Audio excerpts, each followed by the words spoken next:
औज़ुबिल्लाहि मिनश्शैतानिर्रजीम बिस्मिल्लाहिर्रहमानिर्रहीम। मेरे वेखण दे सुनने वाले दोस्तों वीरां मेरी तरफों अस्सलाम वालेकुम।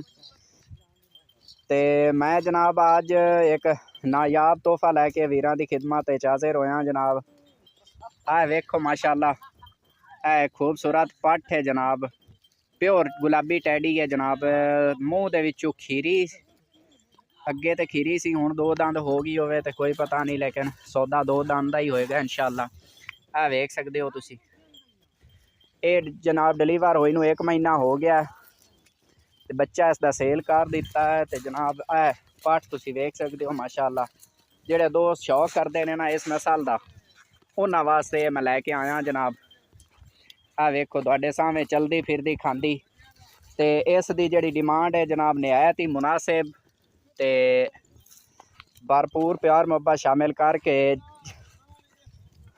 इस दी डिमांड है जनाब फुल एंड फाइनल 28,000 रुपया। जिस मेरे वीर नूं पसंद आवे मेरे इस नंबर ते मंगवा लियो 0304 88 51 521। नंबर फिर रिपीट कर लो 0304 88 51 521।